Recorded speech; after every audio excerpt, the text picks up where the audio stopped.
Hello there to all the amazing people watching this video and my channel. In this video I will share with you an interesting theory that I found about WILE E Coyote.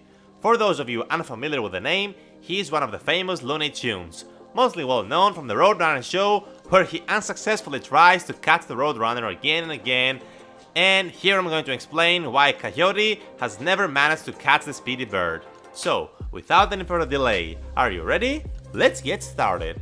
Now first things first, I would like to thank no one for sponsoring this video, because no one did. WILE E Coyote. How many hours has he spent blowing himself up in an attempt to catch the Roadrunner? What if I were to tell you the answer is none? Not a damned one. In fact, WILE E Coyote may not even be aware there is a Roadrunner in that desert. As Bugs Bunny can attest, WILE E Coyote is a special genius coyote. He talks, carries business cards, and runs a company. Allow me to introduce myself. My name is WILE E Coyote. Genius.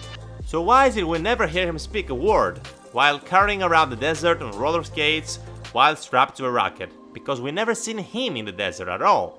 We're actually watching his army of slightly dumber-headed clones test out Acme products before they go out to the market.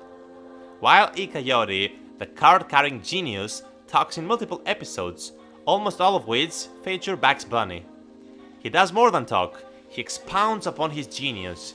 His vocabulary and general manner of speech prove him to be one of the most educated characters in the Looney Tunes universe. I am more muscular, more cunning, faster, and larger than you are, and I'm a genius. Given that we never hear him make any much of a squeak or yelp in any of the Roadrunner cartoons, we can assume that there is more to the story than what we're seeing on the screen. In the Roadrunner show, it seems like he can't speak and has to resort to placards and desperately sad looks to express himself. So, who exactly is that has an Acme charge card and an Amazon Prime account in the middle of Arizona?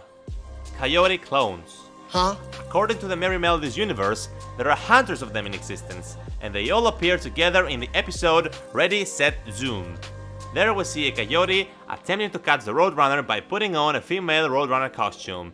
But once he is dressed, hundreds of identical coyotes pop up from behind various desert rocks, lick their lips and run after him. Clearly, there are multiple Coyote Clones in this desert that we could be watching chase the Roadrunner, not just WILE E Coyote.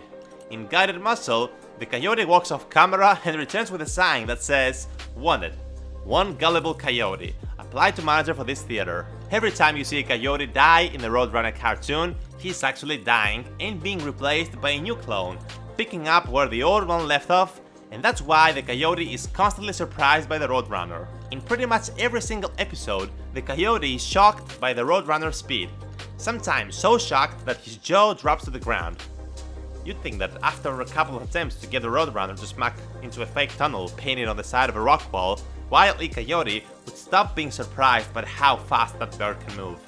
But because it's a different clone every time, it makes total sense that this would be brand new information in every episode. In addition to the shock and the awe constantly displayed by the coyote, we also see a significant number of Roadrunner traps that are repeated more than once. I mean, if something doesn't work, why would you even do it again? Now I know what you're thinking. Why would WILE E Coyote need clones? Confusion of the highest order.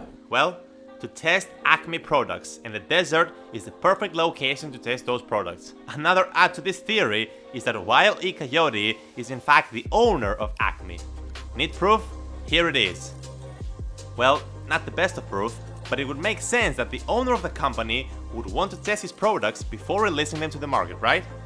Moving on. The clones are not 100% Looney Tunes. The Looney Tunes get shot, blown up, and live to tell the tale. Why would these clones be any different?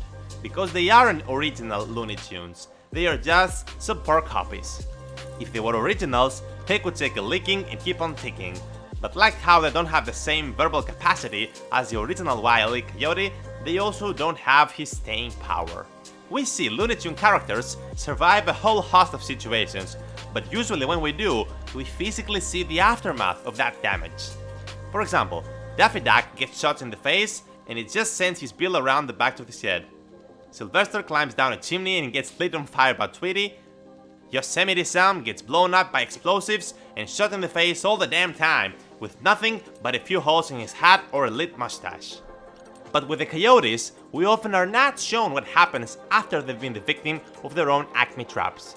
When they get buried under rocks, shot across the desert on a wayward rocket, or run over by a truck, the Roadrunner appears to have magic into existence. Oftentimes, we simply skip to the next scene. Nowhere is this more evident than when the coyote falls off a cliff. Almost every time this happens, they cut onto the next scene, where another wacky scene is taking place. Given that we are shown every bit of destruction in almost every MERRIE MELODIES cartoon, it stands to reason that we aren't shown the aftermath of the coyote falling off the cliff because he doesn't survive it. And the next scene is just yet another clone trying to catch the Roadrunner for himself. Now sure enough, there is an episode where WILE E Coyote talks to two young kids and claims he chases the Roadrunner and breaks out the chart of what he thinks the Roadrunner tastes like with attention to detail. Each cut and each feather comes in a dazzling array of flavors. Papaya, licorice, vanilla. Well, clearly, one could say he's lying. He never had a Roadrunner in his life, and of course, he can't put his business at stake by saying that he uses clones to test our products. So maybe every now and then he in fact chases the Roadrunner himself, just so to not blow his cover. And that's it. This will be my breakdown of this theory, and if you want my opinion, I have to admit this is a pretty strong theory that could maybe explain why such a genius like WILE E Coyote has not managed to catch the Roadrunner. What are your thoughts on this theory? Do you believe it's true? Make sure to write down in the comments below your opinion on this interesting theory and whether you agree or not. Thank you all people for watching this video, and if you found it interesting at all, then please be sure to give it a thumbs up, subscribe and click on the bell to get notifications so that you don't miss the upcoming videos. Don't forget to watch more interesting videos on my channel. Until the next one, have an amazing time and I'll see y'all later.